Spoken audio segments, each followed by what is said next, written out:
जब एनर्जी के बारे में बात कर रहे हैं, ए और बी की बात कर रहे हैं, तो बेटा ए की एनर्जी बहुत ज्यादा, बी की एनर्जी बहुत ज्यादा, जब तक एटम की एनर्जी ज्यादा, ये एक जगह टिकेगा नहीं, ये रैंडम मोशन दिखाएगा। और रैंडम मोशन दिखा रहा है, ए घूम फिर रहा है इधर उधर, बी घूम फिर रहा है इधर उधर, घूमते फिरते दोनों आमने सामने आ गए। अब जब दो एटम आमने सामने आए तो दो पॉसिबिलिटीज होती है, इन पे दो तरह के इंटरेक्शन काम करते हैं, attractive as well as repulsive. चले बेटा ना, अब यहां पर ध्यान देंगे। लास्ट क्लास में एसिडिक और बेसिक स्ट्रेंथ के ऊपर कुछ ऑर्डर्स आपको दिए गए थे सॉल्व करने के लिए, और वो ऑर्डर्स आई होप आपने कर लिए होंगे। हो गया, बस किटी पार्टी खत्म हो गई तो पढ़ लो, है ना, नहीं तो मुझे मिटाने में ज्यादा समय लगता नहीं है, ठीक है। हाँ, वैसे लेक्चर छोटा आज का है ना, 1-1 घंटे के लेक्चर्स थे, इसीलिए टाइम वेस्ट ना करें, ठीक है, वरना बाद में फिर एक्स्ट्रा का लफड़ा होगा, इसीलिए अच्छा है कि चलें जब एक्स्ट्रा टाइम मिले लास्ट में मस्ती करते, जब ऐसा लगता है कि बहुत टाइम बचा हुआ है, आराम से हो जाएगा, तब मस्ती की जाती है, ठीक है। चले, CO2 की बात कर रहे हैं। यहाँ पर ये जितने भी केसेस है, ध्यान से देखिएगा, 7th वाला है, 8th वाला है, 9th वाला है ना, ये 3 केसेस पे पहले हम लोग डिस्कशन कर रहे हैं। ये तीनों में से पहला वाला केस देखें, CO2 वाला। क्या ये CO2 ऑक्साइड है, हाइड्राइड है, हाइड्रोक्साइड है? बेटा ऑक्साइड। ये क्या है? ऑक्साइड। ये क्या है? हाइड्रोक्साइड। अब ये हाइड्रोक्साइड किसकी, ये ऑक्साइड किसके बेटा? कार्बन का, वो भी कार्बन का। ये सारे नाइट्रोजन के ऑक्साइड है, ये सारे क्लोरीन के हाइड्रोक्साइड है। ये मतलब कौन सी कैटेगरी में जा रहा है? एक ही एलिमेंट के डिफरेंट ऑक्साइड, हाइड्रोक्साइड वाली कैटेगरी में जा रहा है। और इसमें हम लोग किससे सॉल्व करते हैं? जेड इफेक्टिव, पॉजिटिव स्टेट से सॉल्व करते हैं बेटे। जिसका पॉजिटिव स्टेट ज्यादा, उसका एसिडिक कैरेक्टर भी ज्यादा। तो यहाँ पर अगर हम देखें +1 +3 +5 +7, ये HClO4 वाला जो ये केस है, इस पे मैंने कल स्टार मार्क कर भी दिया था। सबसे ज्यादा बार एग्जाम में अगर कोई क्वेश्चन पूछा गया है एसिडिक और बेसिक कैरेक्टर को लेकर, तो वो यही क्वेश्चन है, ठीक है। इसके अलावा 7, 8, 9 के बाद यहाँ पर आइए, ये जो 10, 11, 12, 13, 14 वाला जो केस है, और ये 15 वाला जो केस है, ये भी एक ही एलिमेंट का डिफरेंट ऑक्साइड या हाइड्रोक्साइड वाला केस है बेटे। यहाँ पर आइए P4O6 P4O10 वाला, 16, 17, 18, ठीक है। यहां पर भी एक ही एलिमेंट के डिफरेंट ऑक्साइड्स हैं, एक ही एलिमेंट के डिफरेंट ऑक्साइड्स हैं, और यहां पर भी एक ही एलिमेंट के डिफरेंट ऑक्साइड्स हैं। जब एक ही एलिमेंट के डिफरेंट ऑक्साइड या हाइड्रोक्साइड आ जाए, तो आपको किससे सॉल्व करना है बेटा? पॉजिटिव चार्ज से, जेड इफेक्टिव से। और जैसे जैसे पॉजिटिव चार्ज बढ़ रहा है, जेड इफेक्टिव बढ़ रहा है, जेड इफेक्टिव बढ़ेगा, EN बढ़ेगा, नॉन मेटालिक कैरेक्टर बढ़ेगा, और नॉन मेटालिक कैरेक्टर बढ़ने के साथ साथ एसिडिक कैरेक्टर बढ़ता जाएगा। ये अपन ने इनके ऑर्डर बना लिए, सारे एक ही टाइप के क्वेश्चन थे ना। अभी इसमें 17 और 18 वाला जो केस है, उस पर मैं कुछ और डिस्कशन करूंगा अभी थोड़ी देर के बाद, पहले ऑर्डर बना लेते हैं। 10th वाले 11th वाले केस पे आइए, 12th वाला केस है, 13th वाला केस, आइए इस पे बात करते हैं। पहले 10th वाले केस को देखते हैं। ये भी ऑक्साइड है, ये भी ऑक्साइड है, ये भी ऑक्साइड है ना। 10, 11, 12 की बात कर रहा हूँ, ये सारे क्या है बेटा? ऑक्साइड्स है। ऑक्साइड्स में हम लोग जानते हैं सॉल्व करने का तरीका ब्लॉक होगा या EN होगा। EN, ये किसका ऑक्साइड है? सोडियम का, मैग्नीशियम का, एल्यूमिनियम का, सिलिकॉन का। क्या ये left to right in a period आते हैं? तो यस, लेफ्ट टू राइट जाने पर EN बढ़ता है, और EN बढ़ेगा तो नॉन मेटालिक कैरेक्टर बढ़ेगा, एसिडिक कैरेक्टर बढ़ेगा। यहां पर आइए, सोडियम, मैग्नीशियम, एल्यूमिनियम का ऑर्डर तो ऊपर से बना लिया अपन ने एज इट इज। यहां पर एक ही नई एंट्री दिख रही है, और वो क्या है बेटा? पोटेशियम। अब पोटेशियम इस पीरियड का मेंबर नहीं होता, पहली बात, पोटेशियम इस पीरियड का मेंबर नहीं होता, तो हमें पोटेशियम को अरेंज करना है। क्या पोटेशियम से किसी के ग्रुप में आता है बेटा? हाँ, सोडियम। तो थोड़ा सा ये मिक्स वाला क्वेश्चन है, जहां पर पीरियड और ग्रुप दोनों का कॉम्बिनेशन आपको दे रखा है, तो पोटेशियम सोडियम के ग्रुप में आता है। डाउन द ग्रुप जाने पर ऑक्साइड और हाइड्रोक्साइड में EN से जब सॉल्व करते हैं तो बेसिक बढ़ता है, और बेसिक बढ़ता है तो एसिडिक कम होगा। मतलब पोटेशियम के ऑक्साइड का एसिडिक कैरेक्टर सोडियम से कम होगा, और इसलिए पोटेशियम उठ के ऑर्डर में कहां आ जाएगा बेटा? पहले आ जाएगा। तो ये K2O सबसे कम एसिडिक, और ये बाकी ज्यादा एसिडिक। एक और बात समझ ले, यहां पर मैंने एक आपको लास्ट फैक्टर बोला था, नोट में लिखाया था, जो कि acidic character directly proportional to EN। By chance आपको ये लॉजिक पीरियड ग्रुप वाला उस समय नहीं क्लिक होता है, तो आप ऐसे भी कर सकते हो। इसका इलेक्ट्रोनेगेटिविटी 0.8 है, EN की वैल्यू लिखवा चुका हूं। इसका इलेक्ट्रोनेगेटिविटी 0.9 है, ये 1.2 है, ये 1.5 है। जिसका EN कम, उसका एसिडिक कैरेक्टर कम, जिसका EN ज्यादा, उसका एसिडिक कैरेक्टर ज्यादा। आप इस तरह से भी अप्रोच कर सकते थे, बट पीरियड और ग्रुप वाला केस है, आप वैसे कर दें तो ज्यादा बेटर है, ठीक है। यहां पर आइए, पोटेशियम, कैल्शियम, स्कैंडियम, टाइटेनियम, ये एक ही पीरियड के एलिमेंट्स है बेटा। एटॉमिक नंबर 19, 20, 21, 22 है ये। तो लेफ्ट टू राइट जाने पर सेम पीरियड में हमेशा क्या होगा बेटा? एसिडिक कैरेक्टर बढ़ रहा होगा। और पोटेशियम और कैल्शियम, इन दोनों को देखें, ये दोनों S ब्लॉक के ऑक्साइड से बेटे, और ये D ब्लॉक का ऑक्साइड है बेटे। एक बात समझ लेना, अभी तो ये सेम पीरियड है, इसलिए आपने left to right acidic character बढ़ा दिया, लेकिन एक जनरलाइजेशन होता है कि कोई भी D ब्लॉक का ऑक्साइड आ जाए, भले वो सेम पीरियड का हो या डिफरेंट पीरियड का हो, और भले कोई भी एस ब्लॉक का ऑक्साइड है, तो एस ब्लॉक का ऑक्साइड और डी ब्लॉक के ऑक्साइड में से भले सेम पीरियड के हो या डिफरेंट डिफरेंट पीरियड्स के हो, डी ब्लॉक के ऑक्साइड्स का एसिडिक कैरेक्टर ज्यादा ही मिलता है। तो ये पॉइंट होता है। तो 12th वाले के आसपास कहीं पर आप नोट बना के लिख लेना इस पॉइंट को, मैं स्टेटमेंट बोल दे रहा हूं 12th वाले के लिए। Generally the acidic nature of D block oxides, generally the acidic nature of D block oxides, generally the acidic nature of D block oxides is greater than S block oxides. Generally the acidic nature of D block oxides is more than S block oxides. Is more than S block oxides, है ना। तो D block के oxides का जो acidic nature होता है बेटा वो generally S block से ज्यादा होगा। अभी तो same period था इसलिए प्रॉब्लम नहीं आई, लेकिन अगर different period हो तो भी ये बात applicable कर सकते हैं आप। आइए 13th वाले केस में, 13th वाले केस को आइडेंटिफाई करने की कोशिश करते हैं। पहले तो ये सारे के सारे क्या है बेटा, हाइड्रोक्साइड है। ये किसका हाइड्रोक्साइड है आप देखें, से गुड लक। से गुड लक कहां पर आता है, 4F सीरीज में आता है। और मैंने बोला था 4F सीरीज जो लैंथेनाइट सीरीज होती है उसमें इन सबके साथ कई बार फ्री में लैंथेनम को चिपका के दे देगा आपको, क्योंकि उनका नाम इसी के नाम पे रखा गया है। और ऐसे क्वेश्चन को आपको कैसे सॉल्व करना है, इस LA को 57 को उस सीरीज का पार्ट मानते हुए आपको सॉल्व कर देना है। क्या 4F सीरीज का जो अरेंजमेंट पीरियोडिक टेबल में है वो टॉप टू बॉटम है या लेफ्ट टू राइट है बेटा, लेफ्ट टू राइट है। तो अभी हम लेफ्ट टू राइट में हाइड्रोक्साइड की बात कर रहे हैं, हम लोग किससे सॉल्व कर रहे हैं, EN से। लेफ्ट टू राइट जाने पर EN बढ़ेगा, EN बढ़ेगा तो एसिडिक कैरेक्टर भी बढ़ेगा। तो ये ऑर्डर ऐसा बन के आ जाएगा और कुछ चेंज नहीं है।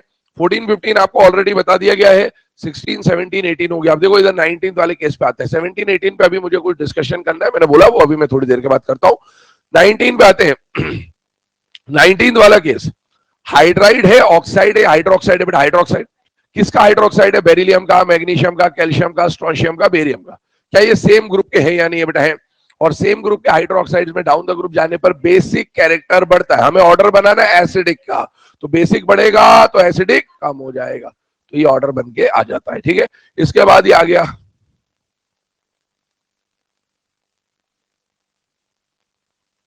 ठीक है। अभी देखें 17 18 पे पहले डिस्कशन करते हैं, फिर आते हैं 20th वाले केस पे। 17 18 में क्या डिस्कशन करना है वो समझिएगा। CrO, Cr2O3 और CrO3, इसके अलावा आपको दिया MnO, आपको दिया MnO2 और आपको दिया बेटे Mn2O7। इन दोनों केसेस में अभी हम लोगों ने जब सॉल्व किया तो हमने कैसे सॉल्व किया बेटा, लॉजिक कल आपको बताया था, एक ही एलिमेंट के डिफरेंट हाइड्रोक्साइड्स या ऑक्साइड्स है, तो आप किससे सॉल्व करोगे, पॉजिटिव ऑक्सीडेशन स्टेट से। और जब आप इसमें पॉजिटिव ऑक्सीडेशन स्टेट वाला रूल लगा रहे हो तो आपको ये पता चल रहा है कि इनका एसिडिक नेचर ज्यादा है, ठीक है।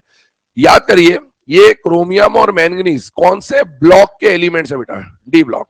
क्या डी ब्लॉक के एलिमेंट्स मेटल होते हैं या नॉन मेटल होते हैं, मेटल।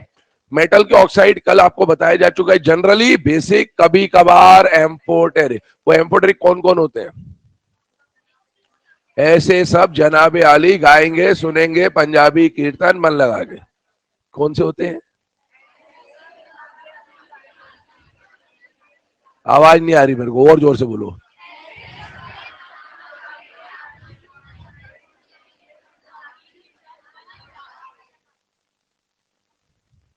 हाँ, कीर्तन कौन सी स्टेट का होना चाहिए, +3, और मन कौन सी स्टेट का होना चाहिए, +4, ठीक है ना। अब एक बात समझिए, क्या ये दोनों एम्फोटेरिक है या नहीं है बेटा, है। अच्छा, मेटल के ऑक्साइड जनरली बेसिक, कभी कभार एम्फोटेरिक। अगर ये एम्फोटेरिक है, ये दोनों एम्फोटेरिक नहीं होंगे, क्योंकि ये तो +3 और +4 वाला स्टेट में नहीं है और ना ही ये +3 +4 स्टेट में। इसका मतलब ये वाले ऑक्साइड एम्फोटेरिक होंगे या बेसिक होंगे बेटा, बेसिक। अब बताइए ये भी +3 +4 में नहीं है, मतलब ये क्या होंगे, बेसिक होंगे या एम्फोटेरिक होंगे, ध्यान सुनेगा। अभी तक हम लोगों ने क्या पढ़ा, सबसे पहले हमने प्रीवियस लेक्चर में ये बात करी थी कि मेटल के ऑक्साइड हाइड्रोक्साइड सिर्फ बेसिक होते हैं।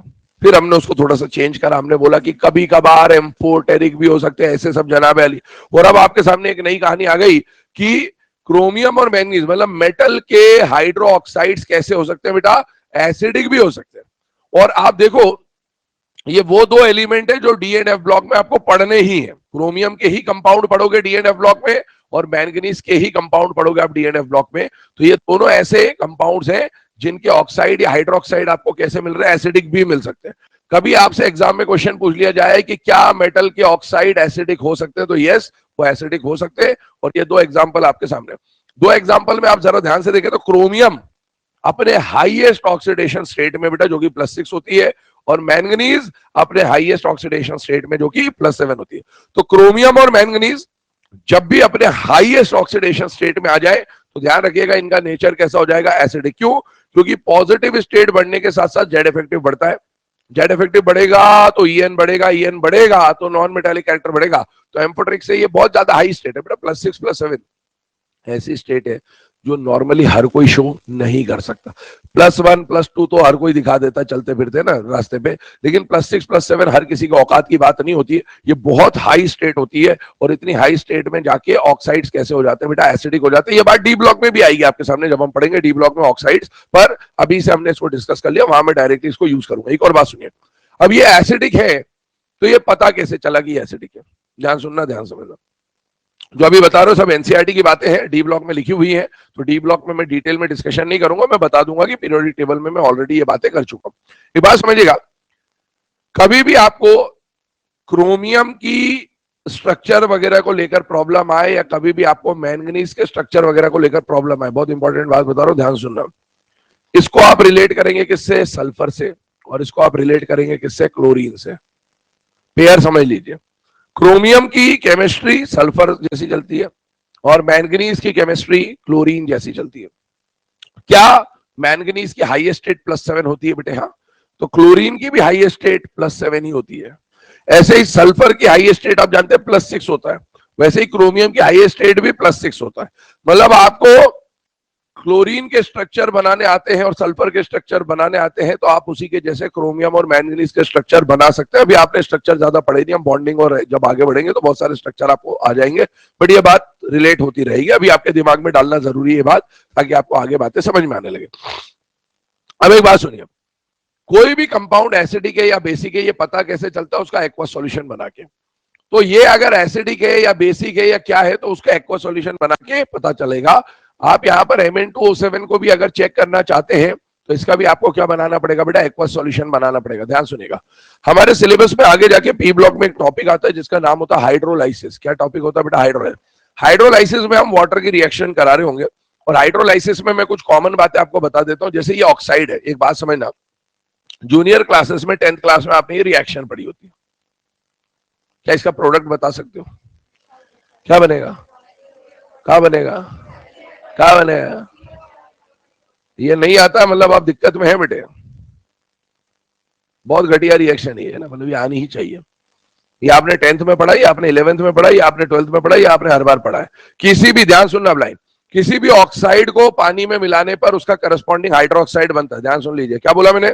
किसी भी ऑक्साइड को पानी में मिलाने पर उसका करस्पॉन्डिंग हाइड्रोक्साइड बनता है। ये बात दिमाग में फिट कर लीजिए, क्योंकि हाइड्रोलाइसिस जब भी कराओगे ये बात काम आएगी, हर बार मैं यही बोलूंगा।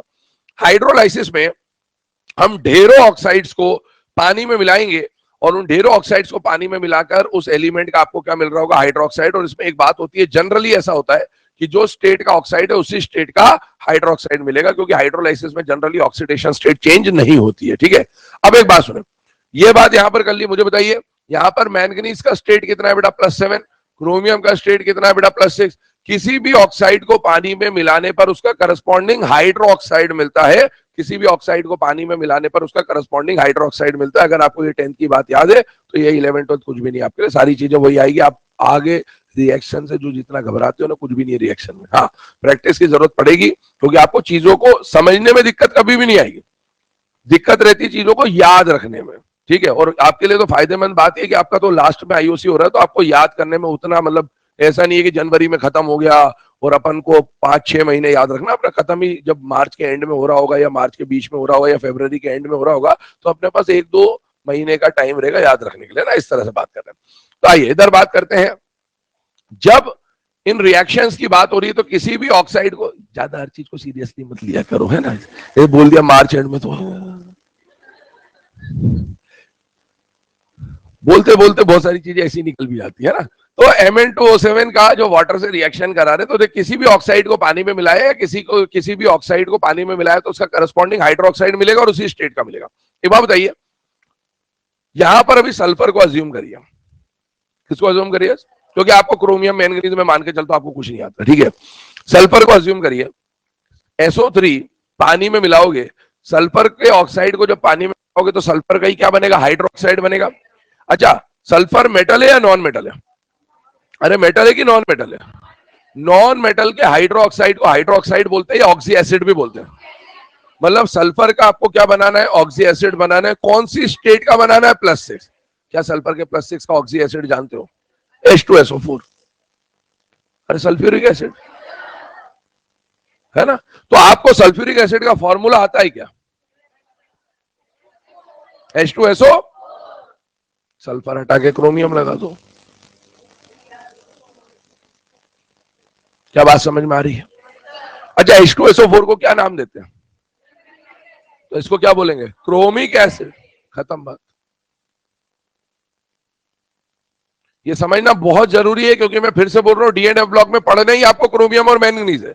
तो क्रोमियम मैंगनीज में अपनी गाड़ी अटकनी नहीं चाहिए, और गाड़ी अटक रही है मतलब वो बता दिया पहले आपको, इसका मतलब आपको फिर सल्फर क्लोरीन भी नहीं आता होगा। हालांकि अभी आपने सल्फर भी नहीं पढ़ा, हमने क्लोरीन भी नहीं पढ़ा, पर थोड़ा बहुत तो प्रीवियस नॉलेज हमको कुछ होगा। सल्फ्यूरिक एसिड का नाम तो कम से कम सबको पता होना चाहिए, सुना हुआ होना चाहिए, फॉर्मूला सबको पता होना चाहिए। अगर इतना भी नहीं आता तो फिर आप कुछ नहीं कर सकते बेटे, ठीक है। नहीं, हकीकत जो है वो बताना जरूरी है। Mn2O7 पर इसको Cl2O7 मान लीजिए।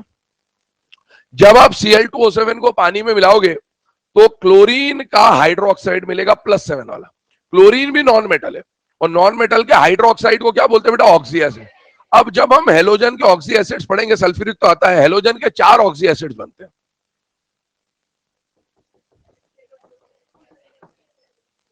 इसको बोलते हैं हाइपोहेलस, इसको बोलते हैं हेलस, इसको बोलते हैं हेलिक, इसको बोलते हैं परहेलिक। ये नाम आएंगे सिलेबस में, ठीक है ना। हाइपोहेलस, हेलस, हेलिक, परहेलिक। अभी मैं वहां पर कौन से स्टेट का एसिड बना, प्लस। क्या आपको फॉर्मूला दिख रहा है? या क्लोरीन हटा के क्या लगाना है, मैंगनीज। बताइए फॉर्मूला क्या बनेगा, HMnO4। या फिर आप रिएक्शन बैलेंस करके भी कर सकते हो, आपको प्रोडक्ट मिल जाएगा। सीधे रिएक्शन बैलेंस कर लो, कुछ भी नहीं है ना।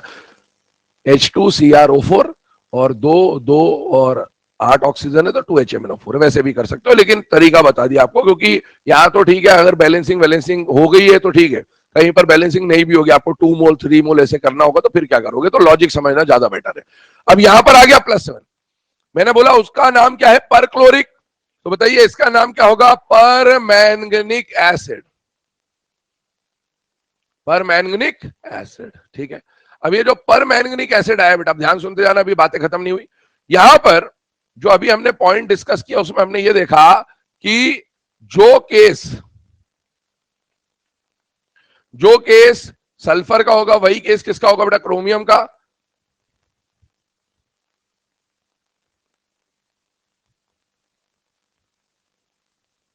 जितना समय तो लिखने में नहीं लगता, उससे ज्यादा तो मिटाने में लगता है। चलिए अब सुने, ये दोनों में एक पॉइंट और सुनिएगा। जब इसका नाम देखो, इसका नाम क्या लिखा बेटा, परमैंगनिक एसिड। इसको एसिड क्यों बोला गया, इसका नेचर एसिडिक होगा तभी तो एसिड बोला गया।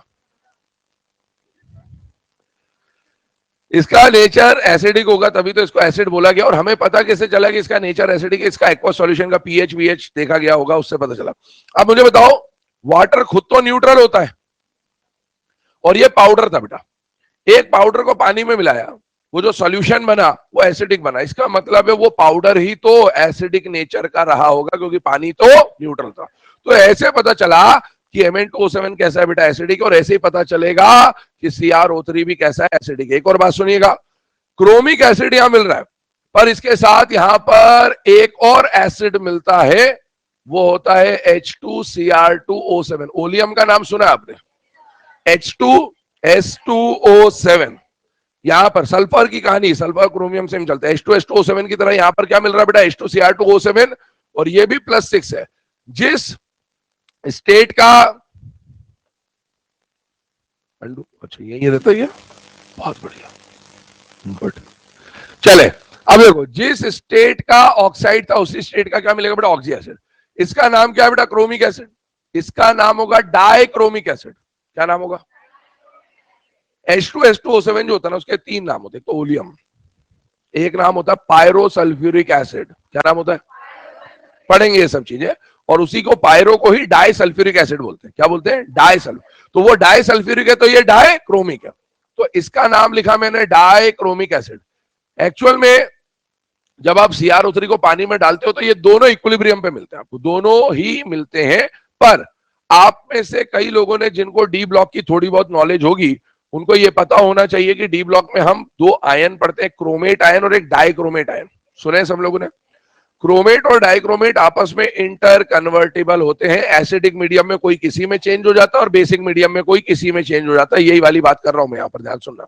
एनसीईआरटी लिखता है कि CrO3 का जब आप एक्वा सॉल्यूशन बनाते हो तो आपको क्रोमिक और डाइक्रोमिक एसिड दोनों मिलते हैं, पर जैसे ही आप मीडियम बदल दोगे, मतलब आपने यहां पर मीडियम अगर एसिडिक कर दिया तो सारा का सारा क्रोमिक डाइक्रोमिक में कन्वर्ट हो जाएगा, और अगर आपने मीडियम बेसिक कर दिया तो सारा का सारा डाइक्रोमिक क्रोमिक में। मतलब अभी आपको दोनों प्रोडक्ट मिल रहे, पर दोनों में से कौन मेजर मिलेगा कौन माइनर मिलेगा, वो मीडियम डिपेंडेंट खेल होता है। वो सारी बातें मैं लिखवाऊंगा आपको डी ब्लॉक में जाके, बट मैंने अभी आपके दिमाग में फिट कर दिया कि ऐसी बहुत सारी बातें आएंगी। यहां पर एक ही एसिड मिलेगा या दो मिलते हैं और दोनों इंटर कन्वर्टिबल होते हैं, मीडियम डिपेंडेंट रिएक्शन होगी कि मेनली कौन मिलेगा। अब सुने, एक और बात सुना, H2SO4, ध्यान सुनिएगा, इसका नाम क्या है बेटा? Sulphuric acid. क्या नाम है बेटा? Sulphuric acid. अच्छा, एक एसिड है, सल्फ्यूरिक एसिड का एक आयन बनता है सल्फेट। सुना हुआ है नाम तो सुना ही होगा सबने, अब ये भी नहीं सुन रखा तो खत्म ही है फिर बेटा, खेल तो क्या है। ध्यान सुन ले, एक एसिड का आयन हमेशा 8 बनेगा। क्या बोला मैंने?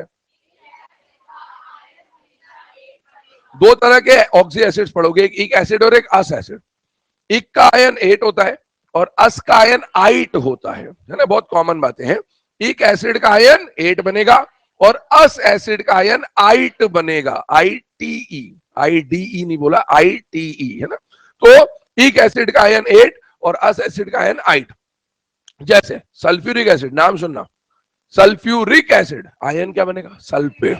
Carbonic acid carbonate, nitric acid nitrate, nitrous acid nitrite, sulphurous acid sulphite sulphite. अब इधर बताओ, इस एसिड का नाम इक है या अस है? इक है या अस है? इक है। इक एसिड का आयन 8 बनेगा, इक एसिड का आयन 8 बनेगा। मैं स्लाइड चेंज कर देता हूं। H2CrO4, नाम बोलिए क्या है? क्रोमिक एसिड का आयन। भैया जितने हाइड्रोजन है वो हटा के माइनस लगा दो, H+ लूज करवा दिया आपने। क्रोमिक एसिड का आयन क्रोमेट। क्या क्रोमेट आयन आपको डी ब्लॉक में पढ़ना है? हाँ पढ़ना है, इसका स्ट्रक्चर सब दे रखा एनसीईआरटी ने। इसी के बाद अगला एसिड जो लिख रहा हूं वो है बेटा H2Cr27। इसका नाम क्रोमिक है या डाइक्रोमिक है? डाइक्रोमिक। इक एसिड का आयन 8 बनेगा तो डाइक्रोमिक एसिड का आयन डाइक्रोमेट बनेगा। क्या बात समझ में आ रही है बेटा आपको? HMnO4 अभी बोला, इसका नाम वो पर क्लोरिक है, ये पर मैंगनीक है। इक है, इक एसिड का आयन 8 बनेगा, पर मैंगनीक है तो पर मैंगनेट बनेगा। तो इसका जो आयन बनता है वो बनता है MnO4 माइनस। क्या ये बात समझ में आ गई आपको? तो ये आयन जो है, ये आयन आपको पढ़ने आगे जाके इसका नेमिंग वेमिंग थोड़ा सा एक आइडिया दे दिया, क्योंकि इक एसिड का आयन 8 होता है और अस एसिड का आयन 8 होता है। ये लिख भी लेना आप क्योंकि काम आएगा, ठीक है। ये पीछे रिएक्शन दे दिए आपको, लिख लो इसको। चलिए बेटा, अब ये जो रिएक्शंस आपके सामने लिखे, ध्यान रखना, क्रोमियम का पेयर किसके साथ बना हुआ बेटा? सल्फर के साथ। और मैंगनीज का पेयर किसके साथ बना हुआ बेटा? क्लोरीन के साथ। कभी भी समझना है तो इससे हम लोग काफी कुछ चीजें सॉल्व करेंगे आगे। एनसीईआरटी लिखता भी है कि जो KMnO4 बनेगा आगे, KMnO4 पढ़ना है हमें डिटेल में, तो KMnO4 और KClO4 आपस में आइसोस्ट्रक्चरल होते हैं। एनसीईआरटी का स्टेटमेंट भी है DNF ब्लॉक में। खैर, अभी ये दोनों बातें डिस्कस करने के बाद बेटा लास्ट केस पर आते हैं, वो जो डेंजर साइन हम लोगों ने बनाया था, एक्सेप्शन की बात कर रहे थे बेसिकली, H3PO2, H3PO3 और H3PO4। ध्यान सुनना, ध्यान समझना बेटा। यहां पर जब आपको एसिडिक नेचर का क्वेश्चन पूछा गया तो एसिडिक नेचर के क्वेश्चन में आपको क्या देखना है? ये सारे के सारे हाइड्रोक्साइड है, और हाइड्रोक्साइड किसके हैं बेटा? फास्फोरस फास्फोरस फास्फोरस के। ये सेम एलिमेंट के डिफरेंट हाइड्रोक्साइड्स हैं। सॉल्व करने का तरीका क्या है बेटा? पॉजिटिव ऑक्सीडेशन स्टेट है। अगर आप पॉजिटिव ऑक्सीडेशन स्टेट देखते हो तो आपको ऐसा दिखेगा कि लेफ्ट टू राइट जाने पर पॉजिटिव स्टेट बढ़ रहा है। पॉजिटिव स्टेट बढ़ने के साथ साथ एसिडिक कैरेक्टर बढ़ना चाहिए था, लेकिन इसका ऑर्डर बिल्कुल उल्टा मिला है बेटा। इसका ऑर्डर बिल्कुल उल्टा मिला है, ये इसका एक्चुअल एसिडिक कैरेक्टर का ऑर्डर है। अब एक बात समझना, कहने के लिए इसको एक्सेप्शन बोल दिया जाता है, ये कोई एक्सेप्शन है नहीं, ये बात बिल्कुल क्लियर रखे, है ना। अगर पहले पढ़ भी रखा तो इसको जनरली एक्सेप्शन बोल देते हैं, पर ध्यान रखिए ये कोई एक्सेप्शन नहीं है। एक्चुअल में कोई भी कितना एसिडिक है या कोई भी कितना बेसिक है, ये किससे पता चलता है? उसके pKa वैल्यू से पता चलता है, और इनके pKa वैल्यू का ऑर्डर ही यही होता है। हमने तो बाकी जो सब सॉल्व करा वो तो हमने जुगाड़ बना रखा है। इनऑर्गेनिक केमिस्ट्री टोटल जुगाड़, पहले रिजल्ट पता होते हैं उसके हिसाब से फैक्टर्स बनाए जाते हैं ना। हमें पता है कि किसी का बॉन्ड एंगल 120 है तो हम बोलते हैं कि उसका हाइब्रिडाइजेशन sp2 है। तो पहले हमें रिजल्ट्स मॉलिक्यूल की पहले प्रॉपर्टीज है ना पता होती है, फिर उसके हिसाब से एक्सप्लेनेशन बनता है कि ऐसा यहां पर क्यों हुआ, और जहां पर वैसा नहीं होता वहां पर फिर कुछ बताते कि यहाँ ऐसा हो गया होगा, वहां वैसा हो गया होगा, ऐसा चलता है, ठीक है ना। तो इसके जो रिजल्ट्स है वो इसी बात को सपोर्ट करते हैं। तो इसमें आपका जुगाड़ वुगाड़ जो है वो फेल हो रहा है, एक्चुअल में इसमें कोई एक्सेप्शन नहीं है, यही इसका ट्रेंड होना चाहिए था। तो नोट कर लें, ये याद कर सको कर लेना, नहीं कर सको कोई प्रॉब्लम नहीं। मैंने बोला हर टॉपिक के एंड में एक्सेप्शन आएंगे, गिनती के एक्सेप्शन में बोलूंगा, याद होने ही चाहिए, ये उनमें से नहीं है। लिख लिया बेटा सबने? अरे वाला केस लिख लिया सबने? अब देखो इसके बाद हम लोग स्टार्ट करेंगे next chapter, that is chemical bonding, ठीक है।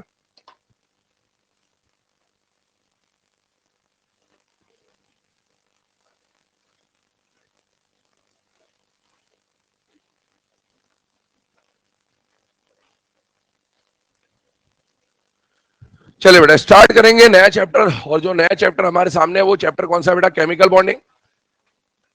इनऑर्गेनिक की बात अगर की जाए, ध्यान सुनना मेरी बात है ना, इनऑर्गेनिक की बात यदि की जाए तो इनऑर्गेनिक केमिस्ट्री में पहला चैप्टर जो आपने समझा पीरियोडिक टेबल, अगर इस पे आपका कमांड है तो अब आपको ब्लॉक केमिस्ट्री में बहुत ज्यादा हेल्प मिलने वाली, क्योंकि ब्लॉक केमिस्ट्री में बार बार ये हाइड्राइड ऑक्साइड हाइड्रोक्साइड बार बार आएंगे, एसिडिक बेसिक कैरेक्टर आपके सामने बार बार आएगा, कौन अच्छा रिड्यूसिंग एजेंट होगा, कौन अच्छा ऑक्सीडाइजिंग एजेंट होगा, ये बातें आएंगी आपके सामने, ठीक है। दूसरी बात, सेकंड चैप्टर हम जो स्टार्ट कर रहे हैं केमिकल बॉन्डिंग, ये भी पूरा केमिस्ट्री का बेस ही है, और आप जानते हो इनऑर्गेनिक में से सबसे ज्यादा वेटेज का अगर कोई चैप्टर है तो वो यही है, केमिकल बॉन्डिंग। पहले इसके बारे में थोड़ा सा ब्रीफ इंट्रो आपको दे देता हूं कि यहाँ पर अपने को क्या पढ़ना है, कैसे पढ़ना है, क्योंकि वो आइडिया आपके माइंड में होना चाहिए, ताकि जब क्वेश्चन दिखे, जैसे पीरियोडिक टेबल के क्वेश्चन की हमने बात करी, तो जब भी जेड इफेक्टिव का क्वेश्चन दिखेगा, रेडियस का क्वेश्चन दिखेगा, IEEA दिखेगा, तो आपको ये समझ में आ जाना चाहिए कि क्वेश्चन किसको बिलोंग करता है, पीरियोडिक टेबल को। अब पीरियोडिक टेबल में मैंने आपको पहले से बताया एक ही कॉन्सेप्ट है, 6 टाइप के क्वेश्चन बनेंगे, तो आपको वो टाइप आइडेंटिफाई करना आना चाहिए, और उसके फैक्टर्स आपने पढ़ रखे हैं, लगभग हर जगह सेम ही फैक्टर्स होते हैं, एक आध चीज अलग होती है, बाकी सब सेम है। तो अपन ने अगर टाइप आइडेंटिफाई कर लिया, अपन सॉल्व कर लेंगे पूरा पीरियोडिक टेबल का। क्या करते हैं बच्चे? शॉर्ट नोट बनाने होते हैं। अब शॉर्ट नोट कैसे बनाओगे? 6 टाइप के क्वेश्चन है, खत्म।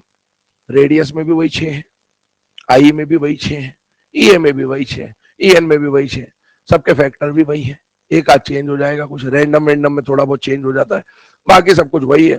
दो दो एक्सेप्शन सबने लिखा रखे, इधर ये एक्सचेंज होगा, उधर वो एक्सचेंज होगा, इधर कुछ भी एक्सचेंज नहीं होगा, वो लिख लेना, खत्म। ये एक पेज में शॉर्ट नोट खत्म हो गया आपके, कुछ भी नहीं होता शॉर्ट नोट में, ठीक है।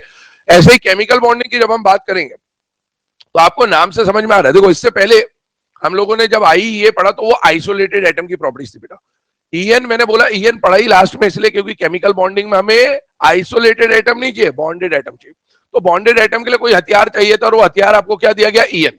मेरी बात बहुत ध्यान सुनना, केमिकल बॉन्डिंग में आपको मल्टीपल थ्योरीज पढ़नी होती है ना। जैसे आप जानते हो वैलेंस बॉन्ड थ्योरी BBT पढ़ोगे, मॉलिक्यूलर ऑर्बिटल थ्योरी MOT पढ़ोगे, हाइब्रिडाइजेशन पढ़ोगे, सब थ्योरीज है, थ्योरीज है, लॉ एक भी नहीं है, सब थ्योरीज है। मतलब इनके ये सही भी होती है कुछ हद तक, ये गलत भी होती है, इनके ड्रॉबैक्स भी हैं, इनके मेरिट्स भी हैं, हमें दोनों चीजों के ऊपर डिस्कशन करना होता है। ये पूरा चैप्टर एक हिस्ट्री की तरह चलता है। जब आप हिस्ट्री पढ़ते थे आपको पता है पहले ये राजा आया, उसने इतने दिनों तक राज किया, उसने ये अच्छे काम करे, उसने ये बुरे काम भी किए, है ना, किसी के हाथ कटवा दिए, किसी ने कुछ करवा दिया, कोई टैक्स ज्यादा वसूल करता था, ऐसी बहुत सारी चीजें लिखी हुई है बुक्स पे ना हिस्ट्री में।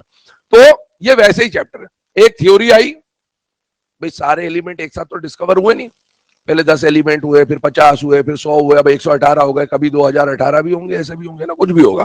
तो फिर वही कह रहा हूं, हर चीज पे ज्यादा सोचा मत करो, कुछ चीजें बोलते बोलते बोल दी जाती है ऐसे ना। तो क्या होगा कि जब कोई भी एलिमेंट डिस्कवर हुए तो उस एलिमेंट की बॉन्डिंग को या उसकी प्रॉपर्टीज को एक्सप्लेन करने के लिए कुछ थ्योरीज बनाई जाती है। तो one of the earliest theory आप जानते हो ऑक्टेट, लिविस ऑक्टेट थ्योरी है। पर उस टाइम पे बहुत कम एलिमेंट डिस्कवर्ड थे, उन एलिमेंट पे वो थ्योरी काम कर जाती थी, लेकिन जैसे जैसे नए एलिमेंट या नए कंपाउंड डिस्कवर होंगे, हो सकता है वो थ्योरी काम ना करे। फिर वो नए वाले जो एलिमेंट्स या कंपाउंड्स मिले उनको एक्सप्लेन करने के लिए, उनकी बॉन्डिंग को एक्सप्लेन करने के लिए एक नई थ्योरी बनाई जाती है। फिर वो कुछ दिनों तक काम करता है, फिर नए कंपाउंड वगैरह आते हैं, वो फिर फेल हो जाता है, फिर नई थ्योरी बनाई जाती है। तो इस तरह से यहां पर आपको बहुत सारी थ्योरीज पढ़नी है। जैसे हिस्ट्री में पहले कोई राजा आया, कुछ दिन राज करा, फिर उसके बाद नया आया, उसने राज करा, फिर नया आया, उसने राज करा, वैसे ये थ्योरी चलेंगी। एक थ्योरी आई, कुछ दिन तक काम किया, उसके कुछ ड्रॉबैक्स आएंगे, उन ड्रॉबैक्स को रिमूव करने के लिए एक नई थ्योरी बनाई जाएगी, फिर वो भी कुछ दिन तक चलेगी, फिर उसके ड्रॉबैक्स आएंगे, इस तरह से ये काम चलता जाएगा। पहली बात, इस पूरे चैप्टर में आपको मॉलिक्यूल्स या कंपाउंड्स या स्पीशीज मिलेंगे ना, बॉन्डेड स्पीशीज मिलेंगे बेसिकली। आपको यह ध्यान रखना, इसका जब भी ये क्वेश्चन आएगा केमिकल बॉन्डिंग का, तो आपके दिमाग में सबसे पहली बात ये आनी चाहिए कि वो स्पीशीज डाई एटॉमिक है या पॉली एटॉमिक। यहीं से चालू होगा हर बार थ्योरी। जो भी थ्योरी पढ़ोगे, कई थ्योरीज इनके लिए वैलिड होती है, कई थ्योरीज इनके लिए वैलिड होती है, कई दोनों के लिए वैलिड होती है। हमें एग्जाम में जब भी कोई थ्योरी पढ़नी है तो हमें यह पता होना चाहिए कि जो क्वेश्चन में गिवन सेट ऑफ ऑप्शंस है वो डायटोमिक वाला है, पॉली एटॉमिक वाला है, मिक्स वाला है, कैसा है, क्या है। इसमें हर बार जब हम थ्योरी स्टार्ट करेंगे तो हम इसी तरह से स्टार्ट करेंगे कि ये थ्योरी डायटोमिक के लिए एप्लीकेबल है, ये थ्योरी पॉली एटॉमिक के लिए एप्लीकेबल है, ये दोनों के लिए एप्लीकेबल है, ये किसी के लिए भी एप्लीकेबल नहीं है। ऐसी जो भी बात होगी वो आपको बताई जाएगी, ठीक है। दूसरी बात, केमिकल बॉन्डिंग जब पढ़ाया जाता है तो बच्चों को सबसे आसान चैप्टर लगता है, निहायत ही आसान लगता है, क्योंकि जब पढ़ाया जाएगा सब समझ में आता है बच्चों को, ठीक है। दिक्कत स्टार्ट होती है चैप्टर खत्म होने के बाद। दो बातें बता रहा हूं और यही दिक्कत होती है हर बच्चे की। चैप्टर खत्म होने के बाद सबसे पहली दिक्कत, कौन सा कंपाउंड आयनिक है और कौन सा कंपाउंड कोवेलेंट है, इसका कोई आइडिया नहीं लग पाता। क्योंकि जब मैं पढ़ाऊंगा तो मैं तो बोल दूंगा ये आयनिक है, खट खट खट, ये कोवेलेंट है, खट खट खट। हाँ, तो आयनिक है, कोवेलेंट। जब आपको पहचानना होगा ना कि कौन आयनिक है कौन कोवेलेंट है, नहीं समझ में आएगा। तो इस पे फोकस रहेगा सबसे पहली बात, और वो हम पहले लेक्चर से ही समझते हुए चलेंगे। बेसिक बातें मैंने पहले आपको बता रखी, मेटल नॉन मेटल का बॉन्ड आयनिक, नॉन मेटल का कोवेलेंट, ये जनरल बात है, इसके एक्सेप्शंस होते हैं, वो भी हम बात करते हुए चलेंगे। तो ये पहली बात है, इस पे फोकस रखिएगा। ये आपको खुद को समझते हुए चलना है, क्योंकि शुरू के 4-5 लेक्चर में मैं बताते हुए चलूंगा, लेकिन मैं पूरे चैप्टर में बार बार वो बात नहीं बोलूंगा कि देखो दोनों नॉन मेटल है, दोनों कोवेलेंट बॉन्ड बनाएंगे, एक मेटल एक नॉन मेटल आयनिक। 1-2 बार बता दूंगा, 3 बार बता दूंगा, 4 बार बता दूंगा, 4-5 लेक्चर तक बता दूंगा। उसके बाद आपको खुद समझना होगा कि हाँ, ये इस तरह की बात चल रही है। दूसरी प्रॉब्लम, ये ऐसा प्रॉब्लम इसलिए भी है क्योंकि ये प्रॉब्लम क्यों आएगा, क्योंकि कई सारी थ्योरीज है, आयनिक पे अलग थ्योरीज लगेंगी, कोवेलेंट पे अलग लगेगी। अब आपने मान लो आपको यही नहीं पता आयनिक कौन है कोवेलेंट कौन है, अब आप आयनिक की थ्योरी कोवेलेंट पे लगा दोगे, कोवेलेंट की थ्योरी आयनिक पे लगा दो, खेल खत्म है बेटा, ऑप्शन कुछ और आएगा। दूसरी बात, मान लीजिए आपने पहचान भी लिया कि ये कोवेलेंट है, तो कोवेलेंट में भी कई सारी थ्योरीज है, वीबीटी भी कोवेलेंट के लिए, हाइब्रिडाइजेशन भी कोवेलेंट के लिए, एमओटी भी कोवेलेंट के लिए। तो जब आप कोवेलेंट में लगाओगे, वीबीटी से भी वही क्वेश्चन सॉल्व होता है जो एमओटी से सॉल्व करोगे। ध्यान सुन देना, वीबीटी में भी हम लोग bond energy, bond strength, bond stability के बारे में बात कर रहे होंगे, और एमओटी में भी हम लोग bond energy, bond strength, bond stability के बारे में बात करेंगे। अब होगा क्या कि एग्जाम में मान लो बॉन्ड एनर्जी का क्वेश्चन आ गया, आपने पहचान भी लिया कि ये कोवेलेंट वाला केस पूछ रहा है, बॉन्ड एनर्जी पूछ रहा है, तो आपको अब ये समझ नहीं आएगा कि इसमें वीबीटी लगानी है, क्योंकि एक ही क्वेश्चन को सॉल्व करने के लिए कई थ्योरीज होंगी। और मान लो ऐसा होता कि वीबीटी लगाने से भी वही आंसर आता जो एमओटी लगाने से आता, तो हमारे को कोई दिक्कत नहीं होती, हम कुछ भी लगा देते। पर होता ऐसा है कि वीबीटी से लगाओगे तो आंसर कभी कुछ और आएगा, और एमओटी लगाओगे तो आंसर कभी कुछ और आएगा, मतलब आप फंसोगे जरूर उसमें। तो अपने को ये दो चीजों में ही दिक्कत आएगी चैप्टर खत्म होने के बाद, और इसीलिए मैं चैप्टर के हर केस में आपको चीजें बताते हुए चलूंगा, बहुत ध्यान सुनते रहना और उसको दिमाग में फिट करते जाना, ठीक है। तो पहला तो आयनिक और कोवेलेंट पहचानना, और उसके बाद कौन सी थ्योरी कब लगानी है, ये सबसे जरूरी बातें हैं केमिकल बॉन्डिंग में। वरना इस चैप्टर में इसके अलावा कुछ भी नहीं रखा हुआ है, सब बहुत आसान चैप्टर है और ये बच्चों को इजी लगता भी है, ठीक है। लेकिन ये प्रॉब्लम होती है मेनली जो आपको समझनी होगी। तो मैंने आपको अभी कुछ बेसिक बातें बता दी कि इस चैप्टर में आपको कैसे अप्रोच रखना है और किन बातों पर फोकस करना है, ये ज्यादा जरूरी है समझना, बजाय इस चैप्टर के अंदर घुसने से पहले। दूसरी बात, अब स्टार्ट करेंगे इस चैप्टर के बारे में। तो देखिए, केमिकल बॉन्डिंग की जब हम बात कर रहे हैं तो सबसे पहला जो आपको पढ़ना है वो डेफिनेशन पढ़ना है। और वो डेफिनेशन हम लोग किसकी पढ़ रहे हैं बेटा? केमिकल बॉन्ड की। बात ये आती है कि पीरियोडिक टेबल में बेटा जितने भी एलिमेंट्स है 118, याद करिए रेडियस के टाइम पे हमने एक बात बोली थी कि ज्यादातर एटम बॉन्डेड फॉर्म में मिलते हैं और केवल इनर्ट गैस होते हैं जो आइसोलेटेड फॉर्म में मिलते हैं। तो जब ज्यादातर एटम बॉन्डेड फॉर्म में मिल रहे हैं तो सवाल ये उठता है, ये जो अभी मैं बात करने वाला हूं सब पढ़ा हुआ है 10th में आपने, ठीक है ना। सवाल ये उठता है, मैं आपको बताते हुए चलूंगा हर बार, पूरी इनऑर्गेनिक में आपने 9th में पढ़ा या आपने 10th में पढ़ा है, ताकि आपको पता रहे कि आपने वास्तव में पढ़ा। और अगर आपने 9th 10th अच्छे से पढ़ रखी है तो आपको सारी चीजें हल्की लगेंगी बेटा, कुछ भी नहीं है इनऑर्गेनिक में। रिएक्शन में भी बताऊंगा, ये 10th में पढ़ा हुआ है, जिसने पढ़ा होगा उसको याद भी आएगा। ये भी बताऊंगा, इस पेज पे लिखा हुआ है, नंबर नहीं बताऊंगा, जगह बता दूंगा, इस चैप्टर की जगह पे लिखा होता है। सबसे पहली बात, और जिसको नहीं आता अभी 10th की किताबें पढ़ना चालू कर दो, अगर समोसे ना खाए बेचे ना हो तो, ठीक है। बहुत कुछ नहीं है रिएक्शन में, वहां आप एक रिएक्शन पढ़ते थे, यहाँ 50 पढ़ोगे, होगा वही सब में, होगा वही सब में, बस नंबर ऑफ एग्जांपल्स बढ़ जाते हैं और एक आध कोई बीच में एक्सेप्शन आ जाएगा, बस इतना ही है और कुछ भी नहीं है। अब ध्यान सुनिएगा, जब हम केमिकल बॉन्डिंग की बात कर रहे हैं, पहली बात हमने समझी कि ज्यादातर एटम आपको किस फॉर्म में मिलेंगे बेटा? बॉन्डेड, और कुछ एक एटम क्या मिलेंगे? आइसोलेटेड। तो पहला सवाल यह उठता है कि इनर्ट गैस आइसोलेटेड मिलती है और बाकी सारे एटम किस फॉर्म में मिलते हैं? बॉन्डेड। तो ऐसी क्या जरूरत थी कि बाकी सब एटम्स को बॉन्ड बनाना पड़ा और इनर्ट गैस बिना बॉन्ड बनाए भी रह सकते हैं? तो उसका रीजन आप याद करें तो आपको जूनियर क्लासेस में बोला जाता है ऑक्टेट फॉर्मेशन या स्टेबिलिटी का रोल होता है। बिल्कुल सही बात है, कोई परेशानी नहीं है। तो कोई भी एटम बॉन्ड क्यों बनाता है? पहली बात स्टेबल होने के लिए, और दूसरी बात इनर्ट गैस कॉन्फ़िगरेशन को अचीव करने के लिए। ये सारी बातें आप 10th में पढ़ चुके होते हैं। आइए उसी के बारे में बात करते हैं। पहले केमिकल बॉन्ड की डेफिनेशन बोल रहा हूं, लिखिएगा। अच्छा एक बात बताओ, केमिकल बॉन्ड है क्या? फोर्स ऑफ अट्रैक्शन है या फोर्स ऑफ रिपल्शन है? अट्रैक्शन। अरे एक साथ होल्ड करना ना, बॉन्ड बना के रखना है तो अट्रैक्शन ही होना चाहिए। लिखिएगा, the force of attraction which holds, the force of attraction which holds two और more, the force of attraction which holds two or more different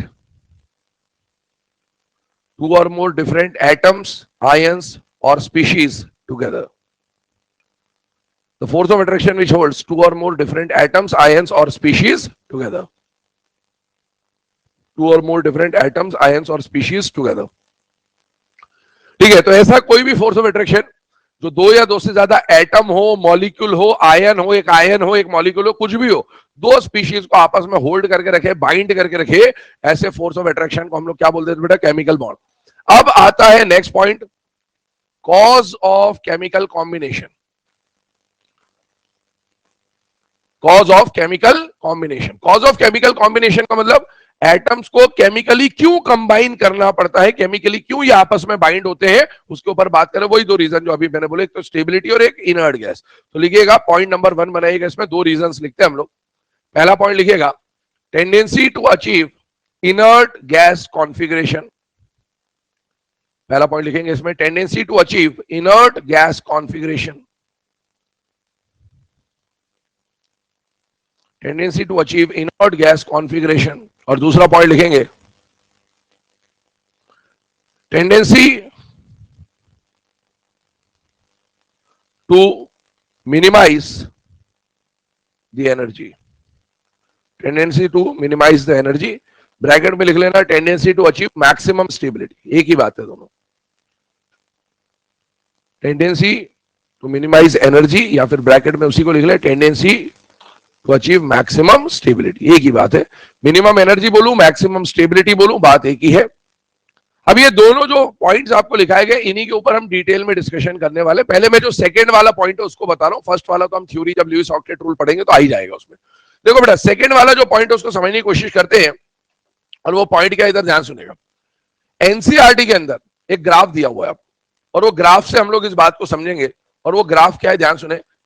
मान लीजिए एक एटम ए है और मान लीजिए एक एटम बी है। एटम अभी आइसोलेटेड है, एटम अभी आइसोलेटेड है, बहुत ध्यान सुनते जाना, समझते जाना। एटम ए की एनर्जी बहुत ज्यादा है, एटम बी की एनर्जी बहुत ज्यादा है। जब किसी एटम जब आइसोलेटेड होता है तो उसकी एनर्जी बहुत ज्यादा होती है। अब एनर्जी अगर किसी के अंदर ज्यादा है तो एक जगह टिकेगा नहीं। जैसे अपने अंदर खूब एनर्जी है तो अपन एक जगह नहीं टिके, कभी इधर भाग रहे, कभी उधर भाग रहे, कभी ये कर रहे, कभी वो कर रहे, ठीक है। पर जिस दिन अपन बीमार पड़ जाते सारी एनर्जी खत्म, ठीक है ना। तो यही काम है अपन। अगर किसी चीज को स्टेबल होना है तो एनर्जी कम करनी पड़ेगी, है ना। जब तक एनर्जी रुकेगा नहीं, एक जगह टिकेगा नहीं, है ना। रिवाइटल खाओ। अब सुनो, तो एनर्जी खाना मत जबरदस्ती, है ना, कोई मतलब नहीं होता ऐसी चीजों का। आप जब एनर्जी के बारे में बात कर रहे हैं, ए और बी की बात कर रहे हैं, तो बेटा ए की एनर्जी बहुत ज्यादा, बी की एनर्जी बहुत ज्यादा, जब तक एटम की एनर्जी ज्यादा, ये एक जगह टिकेगा नहीं, ये रैंडम मोशन दिखाएगा। और रैंडम मोशन दिखा रहा है, ए घूम फिर रहा है इधर उधर, बी घूम फिर रहा है इधर उधर, घूमते फिरते दोनों आमने सामने आ गए। अब जब दो एटम आमने सामने आए तो दो पॉसिबिलिटीज होती है, इन पे दो तरह के इंटरेक्शन काम करते हैं, attractive as well as repulsive. तो ए और बी में अट्रैक्शन और रिपल्शन कैसे काम करेगा उस पर बात कर रहे हैं। मान लीजिए ए के सेंटर में क्या इसका न्यूक्लियस होगा या नहीं होगा? बेटा होगा। बी के सेंटर में भी इसका न्यूक्लियस होगा। तो न्यूक्लियस ऑफ ए को मैंने Na से रिप्रेजेंट कर दिया, न्यूक्लियस ऑफ बी को मैंने Nb से रिप्रेजेंट कर दिया। अब मुझे बताओ, इस न्यूक्लियस के अलावा जो कि पॉजिटिवली चार्ज है, यहां पर कोई इलेक्ट्रॉन होता है या नहीं होता है? बेटा होता है। तो इस ए ने अपने इलेक्ट्रॉन ए को आपस में होल्ड करके रखा होता है या नहीं होल्ड करके रखा होता? होल्ड करके रखा होता है। तो इसका मतलब है ए का न्यूक्लियस अपने इलेक्ट्रॉन को क्या करता है बेटा? अट्रैक्ट करता है, क्योंकि प्लस माइनस को अट्रैक्ट करेगा ही करेगा। ऐसे ही न्यूक्लियस ऑफ बी ने अपने भी इलेक्ट्रॉन को होल्ड करके रखा होता है, अट्रैक्ट करके रखा होता है। अभी ये रैंडम मोशन दिखा रहा था, ये रैंडम मोशन दिखा रहा था। रैंडम मोशन दिखाते दिखाते दोनों आमने सामने आ गए। दो फोर्सेस जो इस पे काम करेंगे उसके ऊपर बात करने वाले हैं। पहला फोर्स, ए का न्यूक्लियस अपने इलेक्ट्रॉन को तो अट्रैक्ट कर ही रहा है, बी के इलेक्ट्रॉन पर भी अट्रैक्शन लगाएगा, क्योंकि प्लस माइनस को अट्रैक्ट करेगा। इसी तरह से बी का न्यूक्लियस ए के इलेक्ट्रॉन पर भी अट्रैक्शन लगाएगा।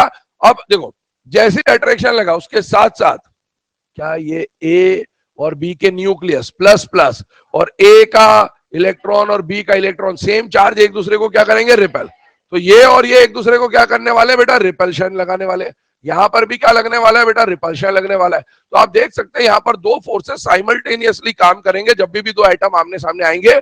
एक होगा फोर्स ऑफ अट्रैक्शन और एक होगा फोर्स ऑफ रिपल्शन।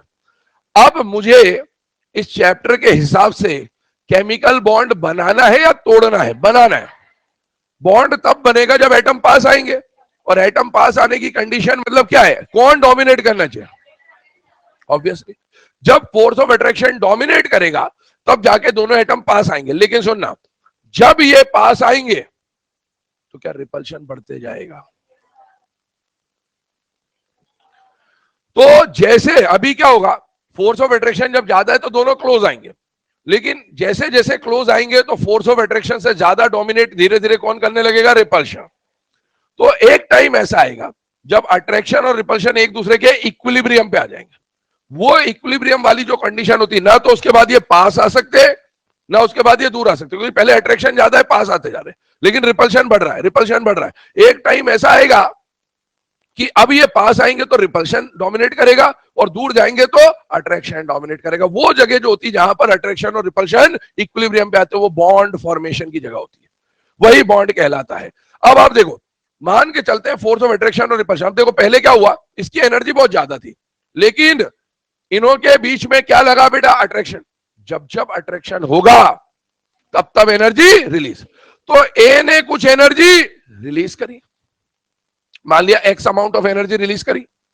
बी ने कुछ एनर्जी रिलीज करी, मान लो Y amount of energy release करी। ये जो बॉन्ड बनते वक्त एनर्जी रिलीज होती है, याद करिए, bond energy directly proportional to delta N. Bond energy और बॉन्ड डिसोसिएशन एनर्जी बताई थी। बॉन्ड बनते वक्त रिलीज होने वाली एनर्जी को क्या बोला जाता है बेटा? Bond energy. तो आप बताइए इसके बॉन्ड एनर्जी का वैल्यू क्या हो जाएगा? X plus y. और जब इतनी ही एनर्जी वापस दोगे तो ये बॉन्ड टूट भी जाएगा। अब मुझे एक बात बताना, बच्चे जनरली कंफ्यूज रहते हैं, एनर्जी ज्यादा स्टेबिलिटी कम, एनर्जी ज्यादा स्टेबिलिटी ज्यादा, क्या है क्या नहीं, बहुत ध्यान सुनना। एटम ए की एनर्जी जब ज्यादा थी तो ये अनस्टेबल था, लेकिन अट्रैक्शन की वजह से इसकी एनर्जी रिलीज हुई। अरे हाँ, इसकी मान लो बहुत ज्यादा एनर्जी रिलीज होगी, एक्स का अमाउंट बहुत ज्यादा है, वाई का अमाउंट बहुत ज्यादा, तो इसकी इंटरनल एनर्जी बहुत कम। जब इसकी इंटरनल एनर्जी कम होगी ना, तब इसकी स्टेबिलिटी ज्यादा होगी।